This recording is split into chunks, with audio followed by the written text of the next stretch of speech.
Welcome to the Undrafted Uncensored I don't think we're live, pod. There we go. Hosted by Nick Archuleta. Mosted by Colin Zanker. And last but certainly is least, Joseph Goodwin.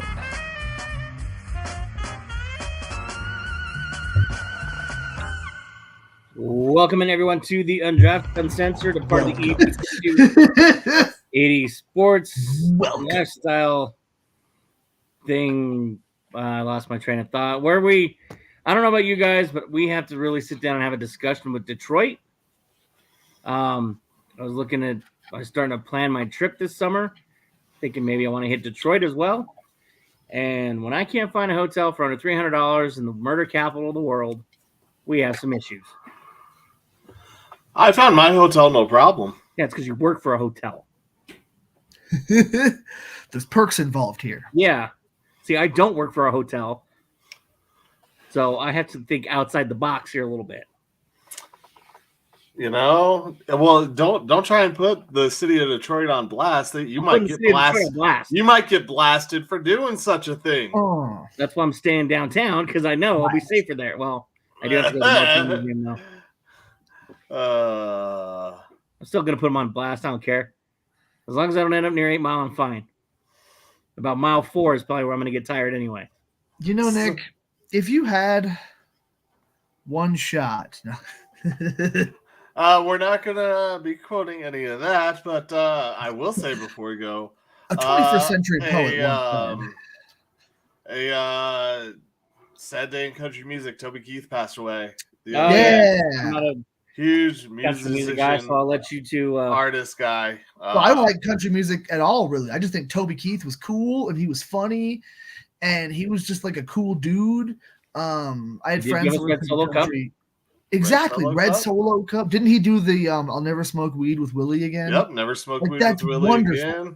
He was just a cool dude, you know. I feel like his shit kind of spanned multiple genres, because it was just straight up country. There was nothing else about it. It was just fun, and he didn't care, and it wasn't the same old, you know, stuff that makes me not enjoy country. It was just in the country style, and it was just kind of cool.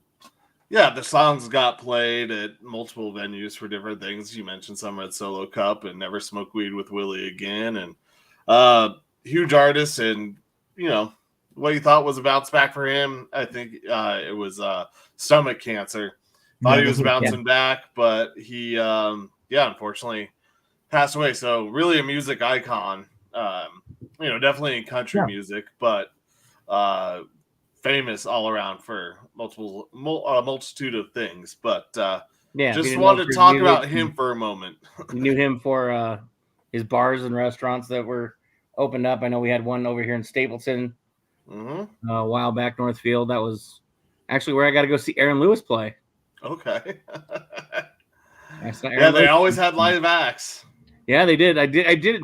That was the one thing I did enjoy about that place. I'm like, I already said I'm not a country music guy, but just, I mean, music in general, being a musician, I love anytime I can go watch live music. I may complain, cry, bitch, and moan about being at a country show, but eventually I'm going to get into it because I'm just going to get into the music itself. Yeah. Or into the girl who's pretty, who's right over here, who's really into the music. That's what gets it for a lot of people. That always helps. It really does, man. Like I said, I still don't really get into country much, but, Toby Keith was just... them jeans and them accents. Give me every time. Cool. Oh, yeah, cute girls are cute girls, I like plenty of people that like things I don't like, I have friends who are Raider fans, just like Sean Boyd from the station. He's got a Raider tattoo, and I give him shit for it all the time. But we didn't beat the Raiders this year, so I still lose those arguments. Or last year. Yeah. Give it time. Maybe it'll happen again. One of these days. Yeah. Hopefully we can beat Antonio Pierce. There's always next year. Well, we'll focus on this year. Apparently, San Francisco was not happy with UNLV, their practice facilities. UNLV's like, we didn't even realize. We thought it was fine. Apparently, they were actually supposed to put it in next week, and Sure, contractor showed up early. Here you go. being an excuse. Go ahead, go right ahead and put the stuff in now. Yeah, why not? Okay. Yeah, it must be tough. But the thing that the NFL did, or the teams did, I guess it's really smart, is they're not by the strip. No. If those guys pretty close to the strip. Well, that's where they're practicing. It's not where they're staying, though. Oh, okay. Yeah. Good point. So they're, it's been put out in the news, obviously, that they're not staying by the strip, or close to it, which is good on those teams to be the difference with distractions. You just kind of wonder. You kind of wonder if these complaints and this bitching and moaning is kind of playing like the Broncos in New York, though. I kind of have a little bit of flashbacks to where it feels like the 49ers should win this game. It felt like the Broncos should have beaten the Seahawks. It felt like all these things. But then there was, what city? We're not in the city, and blah, blah, blah. Yeah. There were all these things that they were talked about that were outside of the game itself. And I'm wondering if the 49ers are getting a little bit of that now. Like, they feel like they deserve. They got slighted. They got slighted, or that they just deserve better. Slightly. Like they've been there before, when it's the Chiefs who have been there, and you don't hear anything out of their camp. I talked about it 2 years ago when the Chiefs lost, how there was all the noise going on around that team when Reed's son got in trouble for the DUI before the Super Bowl. All the things that were happening around the Chiefs. They were also playing Tom Brady. Well, yeah, but still, it's hey, there's my guy. When you hear about those things going on around outside of the team, that's usually just another distraction, and I don't like it for teams. I don't like it when you hear about them not being happy about a practice facility. Figure it out, guys. It's okay. Well, you'll be fine.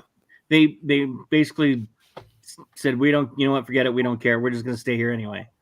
So the 49ers did the right thing. They just pretty much said, all right, this is what we got. We'll deal with it. Yeah. We'll just work harder, Yeah. So I don't know. I can see where they're coming from, because you want, it's the Super Bowl. You want to have the best of the best. You've got, you guys have probably seen it with guys at your station too. All, who all's out there on Radio Row, and, the stars and that are showing up or getting there now and things like that. It's the best of the best.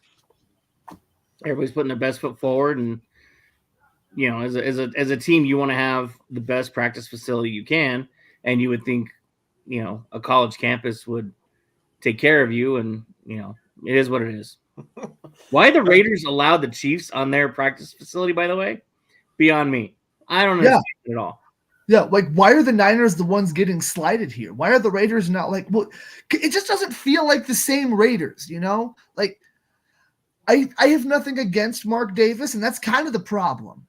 Like, he's not done anything that pisses me off. Like, he should be like, no, fuck the Chiefs. I want them to lose in any way, shape, or form. His dad would have had the Chiefs practicing in Henderson. Yeah, absolutely. Send him to fucking Reno. Yeah. Isn't that where the University of Nevada plays? No. Send them there. The Wolfpack. Sorry. Yes. Yeah. The Wolfpack. Sorry.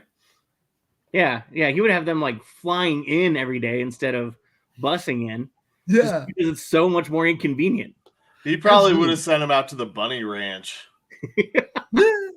Pull a Red Auerbach and turn the heat up. Well, you did mention they're not staying on the strip, so it wouldn't be surprising if just magical bus appeared. Correct. He booked them like close hotels on the strip, specifically on the strips. Every player's getting shit faced and gambling every night, or really trying hard not to. Yeah. Yeah. He would have all the information out for where they're staying. Oh, dude. Yeah. That's honestly, if he was still owning the Raiders, they wouldn't have let him move to Vegas. Well, Vegas is even like starting to turn away from the A's. Well, that's what the mayor, like, isn't stupid. She has a brain. She's like, yeah, they should probably try to stay in the city where they're from and everyone loves them. I don't want to just take every single Oakland team here to Vegas. Like, obviously Vegas is a great city and I'll support, any kind of major league sport here. But she was also talking about their plan for a stadium doesn't make sense. And they kind of need to go back to the drawing board in that sense too. So she's like, honestly, they should just figure it out and stay in Oakland. That's where they're from. That's the spot. Have you guys seen Moneyball? It was such a rash decision too. It's just like all of a sudden we'd all heard the rumblings for a while. Oh, the A's are moving to Vegas. The A's are moving to Vegas. And it was just like all of a sudden, hey, we're moving to Vegas. Pack your bags. 2 years. Yep. Let's go. Let's go. No ifs, ands, or buts about it. We're just doing it. Go ahead and vote for it, owners, but we're already doing it. We have land and everything. It's fine. It's fine. Yeah. Try to stop us. Who gives a shit? It's like when the Chargers moved, but they had a few years because it took them a while to get to LA. But yeah, nobody really cared. It's like the opening to the movie Basketball when they're like, and the Oakland Raiders moved to Los Angeles and then back to Oakland, and no one really seemed to care or notice or whatever he says. Both. I fucked it up. I don't know. Vegas is an interesting place, and I think they don't want to overstep their bounds either because they've got a good thing going right now. They have a beautiful football venue. They've got a winning hockey team right now. They're a hockey team.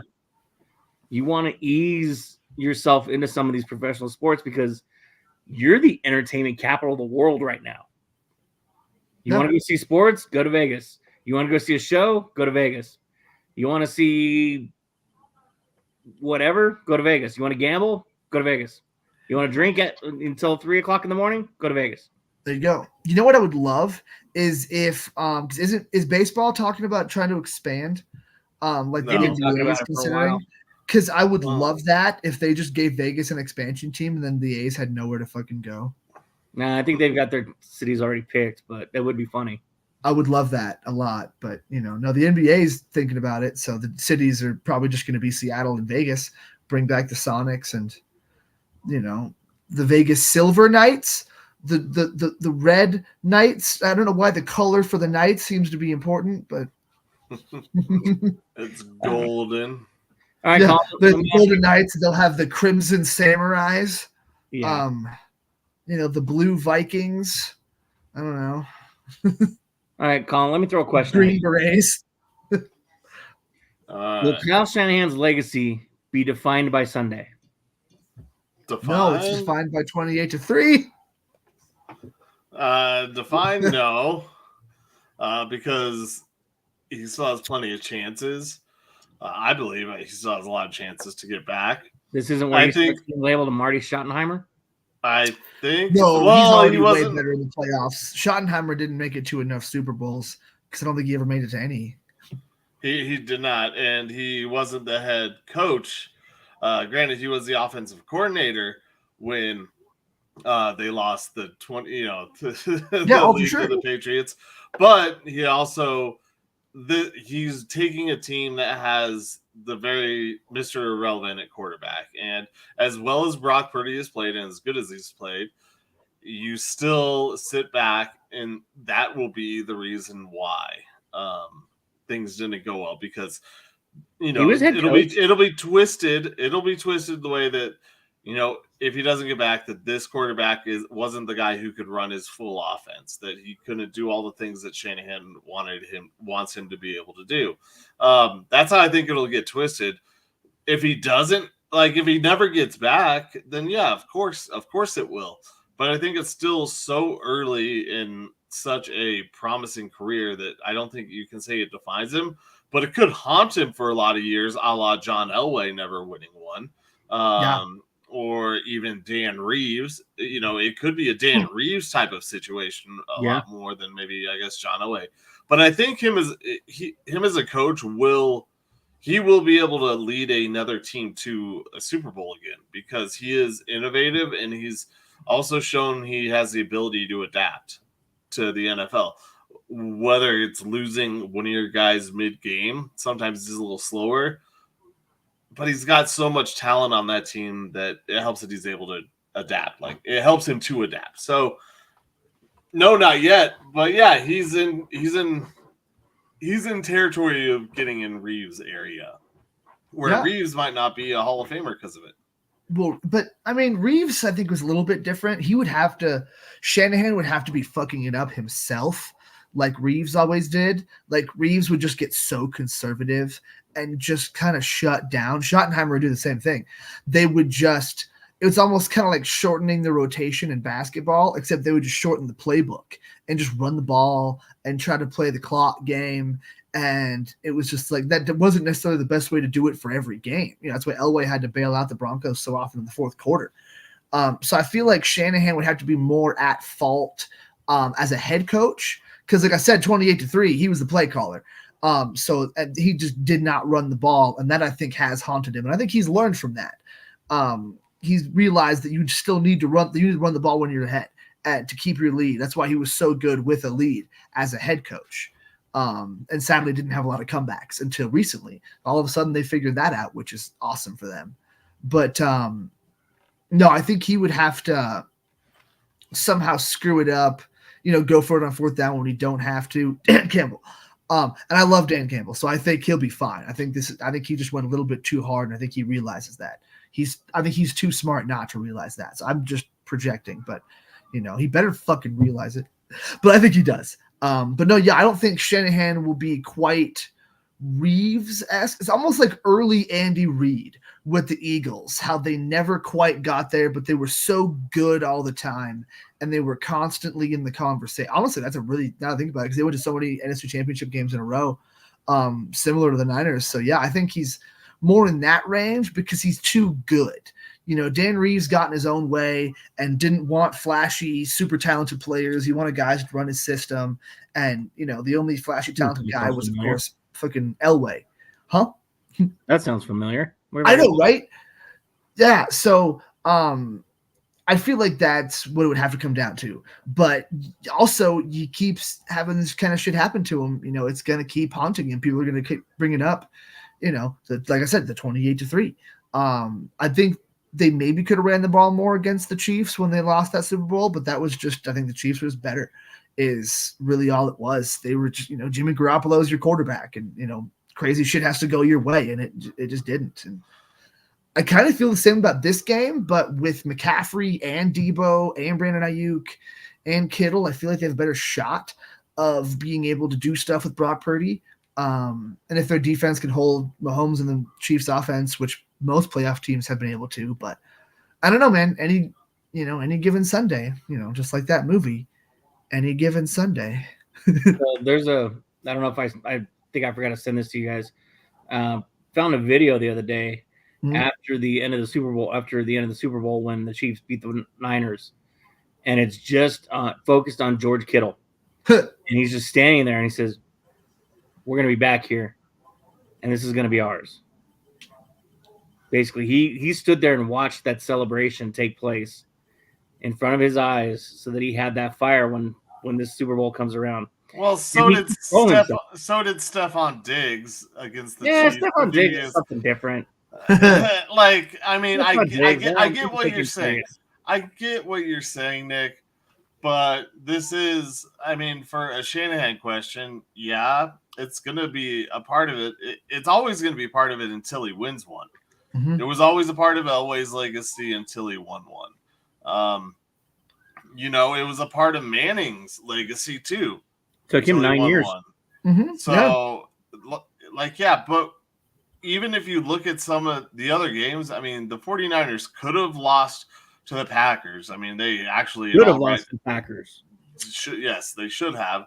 The game against the Lions, I mean, they started off like they missed their flight and didn't show up to their home game. you know? They were already in Vegas, maybe. I don't know. But that's kind of Shanahan getting these guys ready, and either they were already looking ahead to this Super Bowl moment, or it's a lot of things. Like, they were looking ahead and Shanahan didn't realize it and get them straightened out, or Shanahan has a timid game plan. He's afraid of something like, 28-3. Well, but you can't. I mean, I'm not. I don't know how I want to phrase this. He should know by now.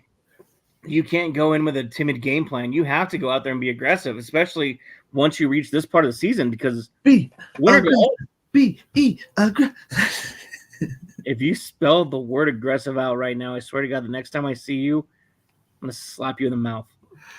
I would probably fuck it up and like double up on some of the letters that didn't have two. Live show this Saturday night, everybody. Hey, gee. Oh Lord.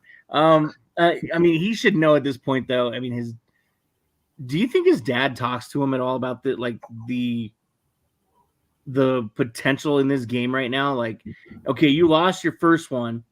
You're going in. You get yourself a rematch. Mike didn't even get rematches.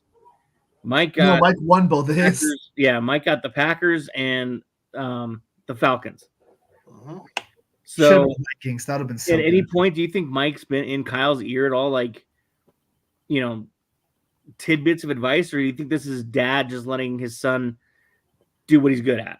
I mean, he just lets him go. He said that before, that he's there as a sounding board, and whenever Kyle asks for advice and stuff, which he does, and uses his dad's knowledge for sure, but he lets him do his thing, lets him learn from his own mistakes and, do it sort of his way. He's kind of, he's definitely advanced the Shanahan style offense, the zone, read, but Shanahan was the one that revolutionized the Bill Walsh offense and really made it what it was. And so there's, that's the tree. Everyone calls it the Shanahan tree, but really it's the Bill Walsh tree. But he's the one that really, I think, innovated it and made it, that West Coast offense what it could be with the zone runs, the play actions, and everything. In addition to quick passing and all those concepts. But yeah, man, I think he's just one of those guys. If his dad gave him too much advice, I think it might kind of hinder him. You almost just want to let him cook. Just let him do his own thing, and he'll, improve. Like I said, sadly, the 28-3 thing, he should have known to run the ball, and he didn't. He was young. That's how it goes. I think he'll never make that mistake again. If he ever gets another lead in the Super Bowl, I think they're gonna try to put him away. But I think he deserves, that much of the credit. I think Mike's like raising him and all that, obviously, and kind of giving him a chance in football to move up the ranks has a lot to do with it. But I think Kyle's kind of done it, his own way. And I think they definitely talk legacy and stuff like that. But as far as the game plan goes, I mean, his dad's not that Mike doesn't follow the game anymore, but Mike's been out of this game for a while now, and it's different. So I think like game planning scheme wise, sure, I think they don't talk about that. But the one thing I think that Mike 40-yard touchdown pass to your fullback. But yeah, he does not have Howard Griffith. Yeah, I was going to say Howard Griffith is no, they do. Kyle Juszczyk is absolutely the modern day equivalent of Howard Griffith. There's no one equivalent to Howard Griffith. No, that's slander. You could argue there's no one equivalent to Kyle Juszczyk. That guy's a phenomenal. The fact that he can function as a fullback in the modern NFL is phenomenal. I would also argue that if Howard Griffith played today, he would still function as a fullback in the or he would just switch to running back and just be a bruiser that could catch or a tight end or some shit. But no, yeah, I think he can absolutely do that, but that play wouldn't work. Like the linebackers are too fast. It's they'd be ready for it. As soon as he's out there, you're expecting him to block or do a trick play, some kind of quick little thing like, fucking gotcha.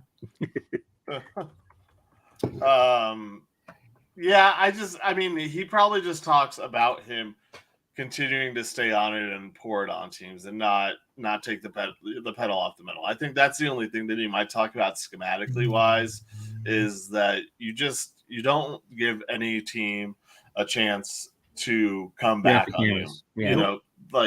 You don't turtle up, you just go after it and you keep going. This is the last game of the season. You don't have to worry about any repercussions. As Apollo Creed said, there's no tomorrow, Rock. Am I not turtley enough for your Turtle Club. Nope. Wrong chat there, Colin. What do you want? Nope, that's the correct one. No, that's Nick? private. That's just for us. Yes. Nick. Yeah. Okay, we'd like to thank everybody who's tuning in and watching us and liking it. Please like, subscribe. Oh, Appreciate everybody. I didn't realize there was. Yeah. I didn't switch up the chat. Yep. Thanks, Nick. Thanks, Nick, Thanks, Clayton, for joining in, and everybody else that's tuned in right now. I didn't realize. I forgot to click on the other chat. I'm sorry. There were 5 viewers up there. I don't get that. I don't see that. I see live, and I see our lovely mugs. I don't get it. But you still always thank everyone. I usually do. And then here you go, just like sending messages in the private chat. And I'm like, what are you doing, Colin? You're throwing everything off. Yeah, I'm not thankful. I don't actually celebrate Thanksgiving. Oh, Lord. I don't know. It's going to be interesting. I'm excited for Sunday. But the biggest reason I'm excited for Sunday is because pitchers and catchers report next week. Baseball season starts. Baseball season starts. Baseball season just around the corner. Baseball. Swing, batter, swing, batter, swing. Hey, we saw Truck Day last week. Truck Day is exciting. Everything gets loaded in. So pitchers and catchers report, and then spring training happens after that. So then we can start the Chris Bryant home run count. Games don't start for a little bit, but okay. Nick was in the middle of the trucks are packed and moving. Yes, I'm all excited. I've looked at the new spring training caps. I do like them. They are very nice. I have not seen them. You have not seen them yet, I take it. Yes, I don't know. Every day this week I've worked. My shortest day has been 11 hours. Oh, nice. 14 yesterday and 13 today, just over 13 today. So I know I've sent you guys some messages. You can probably guess where I'm sending those from. Not the kitchen. Yeah. In the kitchen, Meg. I've been very busy, and the things that I've been able to catch up on have been very limited, and they've only really been a lot of headlines, to be honest, this week. If it's crossed the news wire and I found it interesting, I've looked at it, but So you don't I'll find dive baseball into interesting. That's what you're saying. I say that it hasn't crossed the news wire yet. I do find it interesting because before this week, I have 6 trips ready for this summer. 6 baseball stadiums. Nick, how about you? Planning 2 right now, maybe 3. Okay, cool. One of them I can go hang out with my best friend at his house in Florida and get 2 ballparks in one weekend. Florida. Oh, are you going to do the Rockies and Marlins? The Rays? Well, Tampa Bay, and what's your second park? Well, you said Rockies and Marlins. I know. Yeah, the Marlins are. I'm going to go just watch whoever. I don't care. You said you were going to do two teams, so I figured you're doing the Marlins also. Yeah, Marlins and the Rays. You said Rockies. Yeah, Rockies play the Marlins, obviously, this year. I'm sure they're going to be. Rockies play the Marlins. No, I'm not planning it that accordingly. Okay. I don't care. Well, no, that's fine, because I planned my trip to Miami also. So that's why I was asking. Oh, if you were going for the Rockies series. I just yelled at the city of Detroit for overcharging for hotels in a 15-block radius. So where's the second city? I'm thinking about Cincinnati. I got to see if they're going to. I kind of want to go out there for opening weekend because if they still do the parade like they've always done, but they haven't done since like 2020, I'd like to see that. We're on to Cincinnati. So we'll see. Here are the. You should come down to Arizona with me. Well, we'll have to talk about that offline. No, everyone should come down. Let's go. Everyone listening and watching right now, let's go to Arizona for baseball reasons. Spring training hats. They look like baseball hats to me. Yeah, but they're not the normal baseball hats. No. Why are there so many bright yellow ones?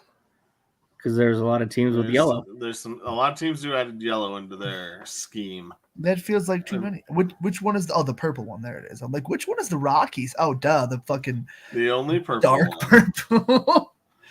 I like it is a sweet color scheme. You can't obviously I clown on the Rockies constantly and incessantly, but you can't argue that the uniforms are clean.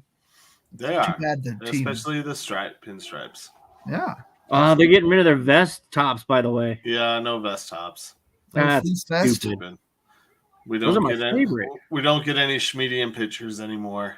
That was my favorite. No, those are good. Those I do like them. They're wearing this medium. I just think of the guy from Major League with the giant gut and the baseball uniform. The coach. Exactly. Yeah. I was like, Lou Brown. Yeah. It's usually the coach. I mean, unless you're Vogelbach, usually it's the coach with the big gut. Or Rowdy Tellez. Rowdy Tellez, isn't it? Yeah. I'm surprised it's not more Matt Stairs. No, Matt Stairs. Yeah, Matt Stairs was a chunky boy. Yeah, but he was still ripped. So was there like an Ed Hockley of NBA, of MLB managers? No, those are players. Pudge Rodriguez before he met Jose Canseco. Oh, allegedly. Yeah. Pudge still. Well, Aaron Judge is pretty good. Oh, you're talking about like fat guys. Bellies, yes. Yeah. I mean, they wore such baggy clothes, so it's hard to tell. But Babe Ruth always looks like he was never really in that great of shape. Yep, there he is. Oh, that's right. I always think that's a giant foot, and it's actually just a base. I want it to be a comically large foot. It's a shadow. You're a shadow. He's calling a shot. Yep. Yeah. I don't know. I'm excited. I mean, the second that clock winds down to 000s on Sunday, that's the happiest day of the year for me. I'm happy for you, buddy. It gets closer and closer, and the fun really does. Begin for baseball. It's such a build-up, and then that's the problem with baseball is they can't keep that momentum after the first month in a lot of places.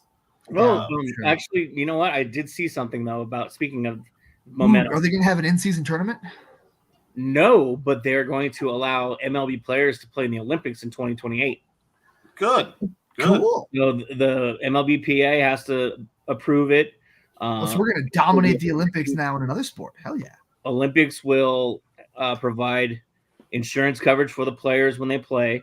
The seasons that they do it sounds like they're going to reduce the number of games to 158, and they will either cancel or delay the All-Star game. They have not decided yet. That sounds like a fair trade-off for a chance to play in the Olympics. The Olympics? Oh, hell yeah. Yeah. I'll forward the All-Star game. You know what did this? It was the World Baseball Classic. It was that raked in the views. People were excited all around. You saw all the fans from Japan and Venezuela going nuts. No. Could you imagine a Team USA versus a Team Japan in an Olympic playoff round of some sort or a final? I don't know how they work. How they a few years ago. Yeah, but again in the Olympics as a rematch, with bigger stakes because it's the fucking Olympics. It just doesn't affect though WBC. I love the WBC. I'm sure it'll still. It's not as expensive as the Olympics will be. Yeah, it could be as one of those things where Team USA in Eurobasket or in the World Cup where they bring in a bunch of star level players, but not superstar level players. Which is fun to watch in that sense too. And then, maybe if they lose, the stars are like, fuck it, we're going to show up. This year we're going to have, Kevin Durant and Steph Curry and LeBron James. All of it, I'm still going to enjoy watching Jokic and Bogdan Bogdanovic and the guys over in Serbia. But Team USA is going to fucking have a stacked roster for the Olympics this year. So that'll be fun to have baseball and basketball because it'll both be summer events, I assume, right? Yeah, that'll be kind of sweet. I'll probably end up watching some baseball. That'll be kind of crazy. The thing that you're getting with the Olympics too that's different than the WBC is the WBC was at the start of the season or before the season. Yeah, this is mid-season. So you'll have these commits and you'll have some backups and you'll have some guys who also just aren't going to play in it, like who get injured, for example. You're going to have some movement on there. So it's going to be interesting because your team has to qualify for the Olympics through like pool play. So, I mean, typically that's how it happens. I don't know if it'll be the same thing for baseball, if they'll just let any, 9 guys put on a cap and bring a glove out to the ballpark. Let's go, fools! Right now, I'm in.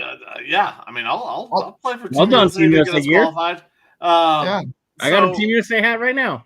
So it'll I'll be stand there and interesting. catch the stuff, Yeah, it'll be interesting to see how they do the qualifiers, especially for Team USA and the guys who are playing in it, and if their rosters, how they have to be set and when they have to be set by. Yeah, because some of these other, I mean, the Korean baseball plays different seasons than KBO is the winner. Yeah, so it's going to be an interesting thing. I'm sure Major League Baseball has some provisions in there. Excuse me, what? The Australians too. Oh, yes, that's right. We'll see. I think it'll be good. It'll be really good baseball is what I'm trying to get to because these guys will already be in playing shape. You just got to wonder if these guys playing during the season from whatever country they play in the major leagues, what happens to their eligibility? Major leagues are in America. No, they come from different countries, Joe. So these guys playing in the majors, like how the eligibility goes, and for those squads, what type of parameters do they have in place to replace players or injured guys? I don't know how the rosters have to be set because in basketball, I'm sure they have. I mean, Joe, you probably know more about this than I would for the Olympics, if you do. But I would assume that you have to have your roster in and set by the time you're qualified. Like that's because you'll have warm-up games, you'll have practice sessions and shit. So they have most of the available player pool announced, like the guys that they're looking at. There's a few other people that might add their names to the list because there's still time to do that. They play in those pool games, but at the end of it, I'm talking about. Like after they're done with pool play, they have to have their roster for the tournament. I think they'd have it before the qualifying games. So they just have like most of their guys already. That right now they're just dwindling it down and figuring out who the hell they're going to go with. I think they said the coach is going to be Steve Kerr. So I don't think you're getting my question. Yeah, your question is when do they whittle down the roster? And I'm telling you they have to do it before they play like qualifier games because they have to have before they start practicing, they have to know who the roster is. So those guys that play in all the pool play games are the guys who are on the roster, or could be. Those are the guys that are on the roster that play in pool play. Or does the roster change can the roster change at the end of pool play for like injuries and such? Well, yeah, because I'm pretty sure because I thought that some guys came and played in like pool play and then weren't on like the final roster for the Olympics or those other events. I don't know about that. I know like some guys. That's more what I'm talking about. Some guys didn't get a lot of playing time. Like Walker Kessler didn't play a ton because Jared Jackson Jr. was the guy. But they were all still on the roster. Like, they also don't always choose everyone when they're like whittling down the players. They'll say where this guy's not going to end up making it or whatever. But like, no, they whittle it down pretty much right before, and then they'll do some practices and stuff and start playing those qualifier games, and then. I think they've already qualified, but like they'll have warm up games and shit, friendlies and such, like they did for the what was it, World Cup last year. Yeah, because I mean, for example, for the USA to qualify, do they get all the big names? I mean, the Trouts, the Harpers, these guys to go play in these pool play games. That's what I'm saying. Because, or is it college kids again, or AA players, minor league guys that are playing these games to try and get the USA to qualify? So right now, USA Basketball revealed the 41 player pool that will decide who represents Team USA at the Olympics. The Mhm. 12-member 2024 USA men's national team that will compete in the basketball tournament in Paris in 2024 will be announced later. So right now they're at a 41-man roster. So it just says later. So they go through pool play, and Yeah. anyone can play in pool play. Yeah, well, any one of these 41 that they have. Yeah. So yeah, Trey Young, Derek White, Jason Tatum, Duncan Robinson, Well, Austin. they have to choose a team from Bobby- that 41 first. Yes, Bobby Portis, Chris Paul, Donovan Mitchell, Dame Lillard, Kawhi Leonard, Walker Kessler, Cam Johnson, LeBron James, Jaren Jackson Jr., Kyrie Irving, Brandon Ingram, Chet Holmgren, Drew Holiday, Tyler Hero, Josh Hart, James Harden, Tyrese Halliburton, AG, Paul George, De'Aaron Fox, Joel Embiid, Anthony Edwards, Kevin Durant, Anthony Davis, Stephen Curry, Alex Caruso, Jimmy Butler, Jalen Brunson, Jalen Brown, Mikal Bridges, Devin Booker, Scotty Barnes, Desmond Bain, Paolo Banchero, Jared Allen, and Bam Adebayo. Okay. So we'll see I what just want that to see means some of for those lower baseball. tier guys. Like, I want to see Alex Caruso make Team USA. No, you don't. No. So Yes, we'll I see. do. So Yes, we'll I see do. what happens with baseball and their pool play, and how that affects that's got to be part of the agreement. I'm sure Yeah, that 'cause they're discussing. Baseball, you're going to have a 25-man roster probably. Yeah, 24, 25. but you got to get a group of guys to play in those qualifiers. I mean, or else then you're asking guys who are not going to be on the final roster to try and secure your spot as for the major leaguers, for the other guys. Yeah. That's not very satisfying.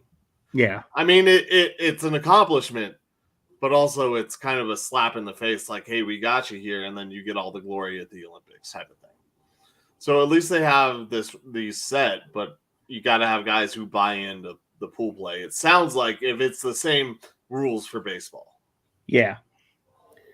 I don't know. I'm excited. It's baseball season. It's my favorite time of year. Almost. It's I know. wonderful. Sunday, not that I'm counting down. Sunday. Oh, yeah, but who's counting? Yeah. Sorry. All All right. Now that I'm getting my excitement out of the way, I'm going to throw a question out at you guys because we've seen what the Avs have been doing, what the Avs, are capable of.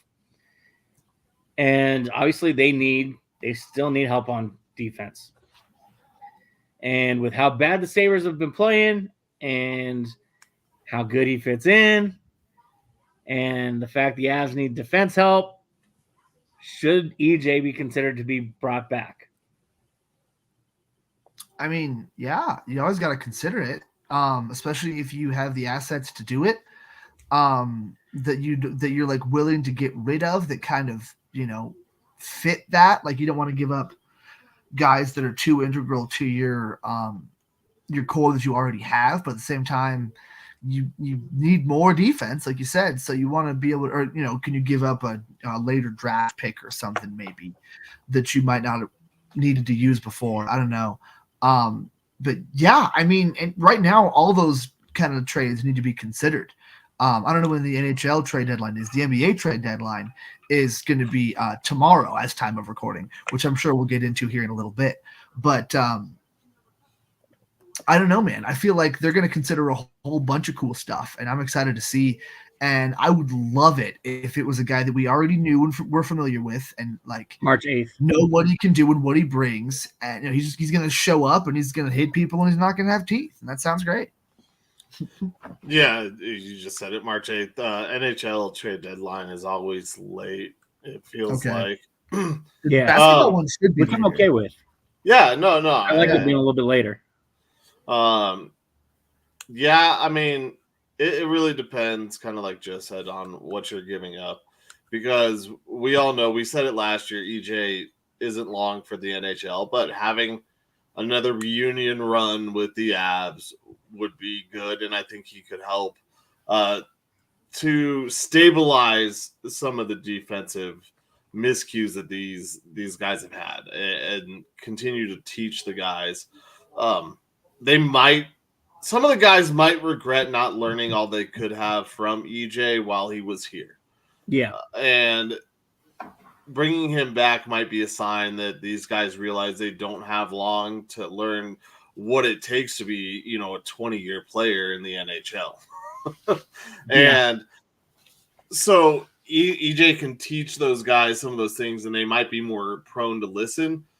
But you also can't give up the future for a guy that you could have kept this offseason. So here's another name then. Oh, go ahead. Well, I was just gonna say, I mean, he's a key part of this organization, so I think they should, if they can, they should bring him back. But you can't sacrifice the future when you already made the decision not to re-sign him or give him the money this offseason or this past offseason. So here's another name that popped up the other day. Sidney Crosby. No. Alex Ovechkin? No. It's another defenseman, and his name is Tyson Barrie. I don't know how he's done since he left, but he's solid. It's another name that we know that'd be fun to see. He wants out of Nashville. Sure. I was going to say, but isn't he went walking to Nashville? He's another offensive defenseman, though. Hey, I don't think that. Not That's that kind of okay though. Not that I dislike having a diet Cale Makar for when Makar is not on the ice. I'm okay with that. I'm not. I mean, I'm not excited about that. It's not that I dislike him. I think that if you're bringing in a defenseman, you're trying to look for something different to add another wrinkle to your team, and you're just bringing in diet Cale Makar. Which, if it was really like, it's off-brand diet Cale Makar, all right? This is Big K Diet Cola. Big K Diet Cale Makar. I was going to say that. Okay. As soon as you said off-brand, I'm glad we're on the same page. This is not just Diet Cale Makar. Like, I mean, granted, no one's really Diet caffeine-free Diet Cale Makar. Yeah, caffeine-free Diet Big K. Big K. Cale Makar. That's what Tyson Barrie really is, in comparison to Cale Makar. I'm not trying to say he's not a good player, but you just can't put him in Cale Makar's category, okay? No, he's not. He's in Cale Makar's style. Anybody can play the same style and not be good. So is Sam Girard. Yeah. Trying to be offensive. But exactly. But you never put those... Because he's too small. You of course you don't put them on the ice at the same time. Yeah. You put them on at different times. If every one of your guys has that capability, obviously none of them are going to be even close to Cale Makar, but like that's a style. That's a way to run your team. I'd rather have more guys that can do more, varied things than everyone does the same shit. But if they score goals, fuck it. Yeah, but what happens when your defensemen need to be stoppers on the penalty kill? I mean, what happens when you have a 5-on-3 disadvantage? Like, those are things that you need those specialists there. You get a short-handed goal together. What? You don't put them on the ice at the same time together. You put Sammy G and Tyson Barrie on two different lines. Then everything's fine. You put them with a real defenseman, everything's fine. What could possibly go wrong? And who's the fucking real defenseman on this team? Besides Cale Makar. Josh Manson? Head up by 25. I'm sure there's Is Manson still there? Yeah, Manson scored a goal yesterday. There you go. We've got Josh Maryland, Charles Manson. No, I think you're looking for a different type of defensive presence. Manson family reunion. Yeah, and then you see what happens in the offseason. And you can bring back Tyson Barrie in the offseason if you lose some guys or move on from some players. But I think it's too much of the same. And then when you become too one note, it's easier to stop you because you get those teams that game plan for you. Yeah. And I think the Avs can be game plan for right now. Oh, absolutely. Especially if they bring in a whole bunch of guys that do the same shit. Just not as good. You just do the fucking what the Golden Knights did a couple years ago and just put in all of the bruiser fuckers that will not even try to score a goal. Just beat the hell out of you for a couple of periods. And then you have nothing left. Then you hope to get a lucky bounce. That's all you can do. Well, obviously I don't think they're actually going to go for something like that. They might, if Manson and some of those guys can kind of play some more actual defensive minutes. You can see that sort of working out, but yeah, I don't know. I don't love the idea of going uber finesse anyway. The mix was, obviously it's what won the Stanley Cup, but that was really what felt like the way to go. Like still the blinding speed, of course, but like you had Nazem Kadri, you had EJ, you had Manson, you had Cogliano was getting more ice time and stuff. Guys that could quote unquote defend, to say it like a basketball analyst guy. But yeah, I mean, it would be nice to see for sure. I still like the idea of trying to get a backup goaltender too, or bring in a guy that could kind of split some time with Georgie, our contract for it. But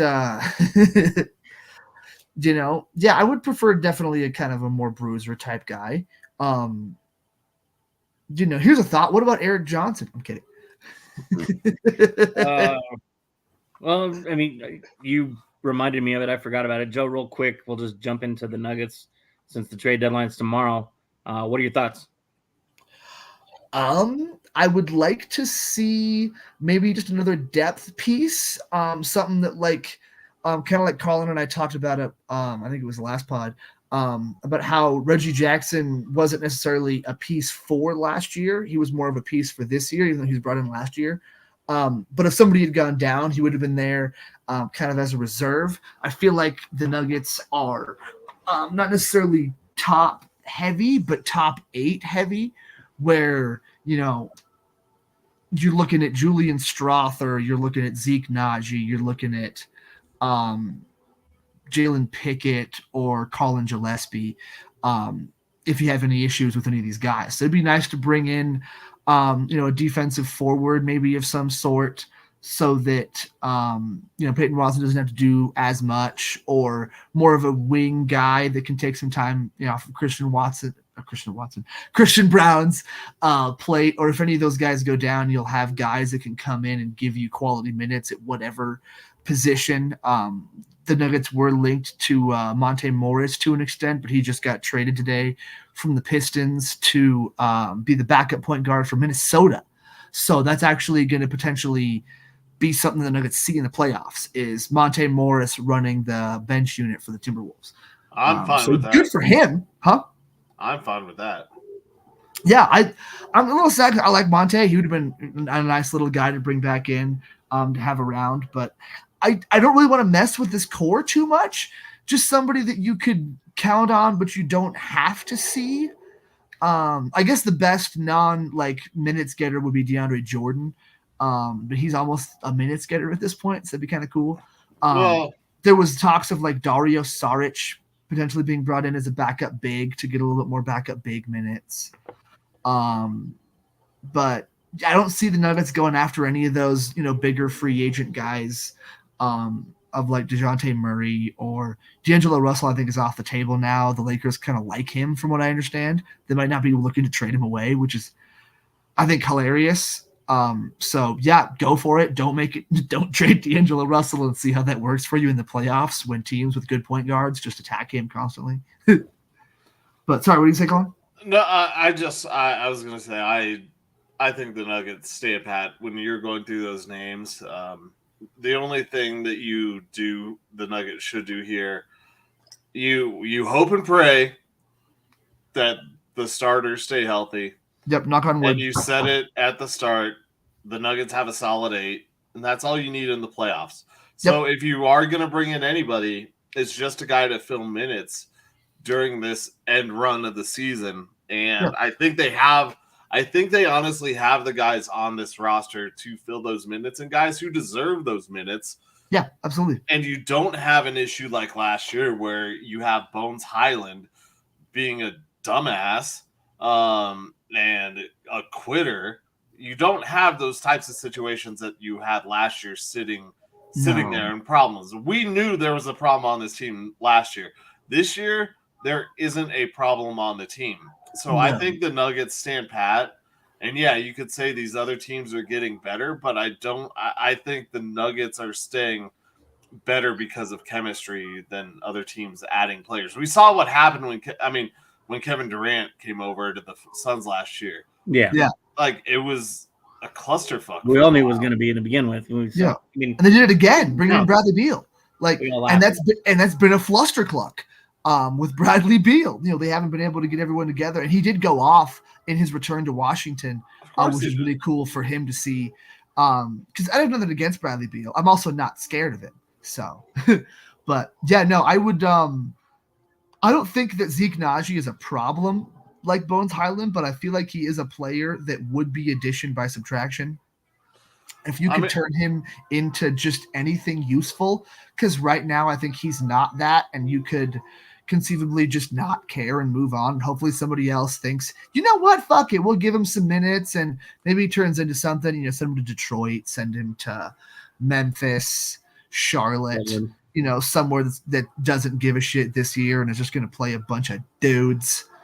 And it'd be cool to get a guy that, kind of like Colin and I both said, someone that's not necessarily threatening for bench minutes, but just somebody that you could rely on for some minutes if somebody went down, or if somebody has just a huge slump or whatever, just someone to have there, or just someone to come in and play like some lockdown defense on some people. It's too bad they don't have more money to throw around, because I would love to get a guy like, 39-year-old PJ Tucker to just lock down some random motherfucker. That would be pretty fun, but they don't have the money for that, and they don't necessarily need it. It would just be cool to see. Maybe someone that shoots some threes, but Malone's also said a million times that he doesn't want role players. He wants guys that can do a little bit of everything. Yeah. So a guy like Luke Kennard, who has a great 3-point percentage and is absolutely available, doesn't play great defense. They don't know how much Malone would like him, and he might just end up sitting anyway. So, whatever. But yeah, I don't think. I mean, the name you mentioned, the Nuggets giving up Najee. I don't think that should be on the table. No. I think he's another big guy, and he's too important to the team in his own unique way. Well, he's been really bad this year. He's not important. He doesn't even get minutes. That's my point. At all. He's not getting minutes now, but whereas his value is worse. Like you're not getting any type of potential upside like Zeke Naji has shown in some flashes. I know he hasn't been good and he's not playing, but he's at least shown some flashes that he has the ability. And I don't think you're getting anyone in return to do that. And these minutes that we're asking guys to eat up are not quality minutes either. No. So if you're giving Najee a chance to keep going, and if he doesn't succeed, then at the end of the season, his contract should be up this year, I believe, right? No, they signed him to an extension, and he's done nothing. Was that this last offseason? Okay. Yeah, they signed him to a deal. That's why he's one of the biggest trade rumor pieces, because he's been really bad this year. He's always kind of just had a basketball IQ problem, and now that he makes like $5-6 million, you can move that for a decent player, or send him to somebody for some picks and they can buy him out, and he can sign somewhere maybe or whatever. But no, he really has not been like the backup big minutes have all gone to DeAndre Jordan. Like Zeke Naji has just fallen off completely. He kind of feels like Bol, where he looked kind of cool at one point, but it's over. Like he's not. If he doesn't get traded at the deadline, it'll be because nobody wanted him, and they probably end up making him part of some kind of deal in the offseason, I would imagine, unless he has some crazy resurgence because he gets some playing time out of nowhere. But yeah, I think he's a guy that needs to get moved on from, because it's well, it is gone. Well, I guess we know what that means. It's time to transition away from stories and to figure out whose money's gone. Yes. To the undrafted. Wrong song. No. This is the victory formation. All right, boys, here we go. Best play in football. 6 red tight diamond victory on 1. Break. Okay, 3, 2, 1, it's jam. I'm going to pick him segment, proving that Colin Zanker is the most humble man in the history of time. Least. Featuring Nick Archuleta, wishing he was somewhere else. And Joe Goodwin, just kind of winging it. Well, since Joe decided to leave us, we'll get into this. And again. Not really. It's on repeat, of course. Still, I had to reset it. Well, we'll get into it. So, 2 of us went 1-2, and 1 of us went 3-0. I wonder who it was. First game we chose of this last week was Duke versus North Carolina. I chose North Carolina along with Joe. That means, Nick, you're obviously not the perfect one this week. I knew. In our second game, it was the Bucks versus the Jazz. Nick, you correctly chose the Jazz. Oh. So did Joe, and that means I chose the Bucks. And Nick and I both chose the Maple Leafs. Joe chose the Islanders as the only favorite or plus money one this week to win. The Islanders beat the Maple Leafs. So that means at the end of this week that Joe going 3-0 won $57.97. Nick lost $1.07, and I lost $4.95. Bringing the new totals to, I'm sitting at first in 154.26.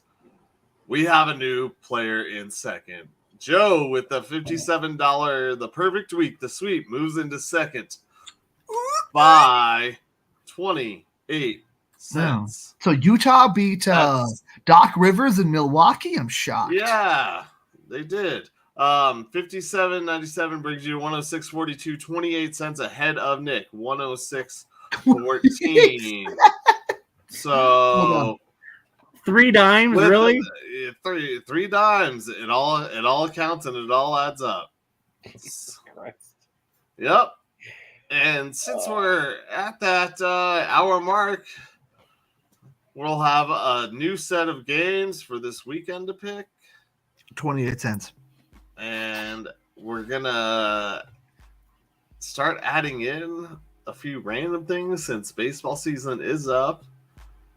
But there's a new player in second, and hey, in 1 week, that $57 brought Joe from third to second. Could be a second to first. Nick, you could go from third to first if I have another bad week. Worst to first? Don't plan on it. Don't plan on it. Don't call it a comeback. No. I might have some dreams this weekend. I don't know. We'll see. I'm gonna try to. I hate picking these games right now this weekend. Yeah, it's gonna be fun, isn't it? It's gonna be real hard to do. Yeah. All right. Yeah, I got a 17-hour day tomorrow, so let's go and wrap it up. Yeah, thank you, Michael Stone, and everybody over at e5280sports.com for having us on. Also, thank you to our new sponsor, Pike Speak Sports Cards. Make sure you check them out as well. Thanks, everybody, for tuning in tonight, part of the program. Clayton, always a pleasure to have you on there, my brother. Yeah. For Joe Goodwin and Colin Zanker, I'm Nick Archuleta. This has been the Undrafted Uncensored. Until next time, we love you all. Pokey. Like, subscribe, share. Please. Thank you.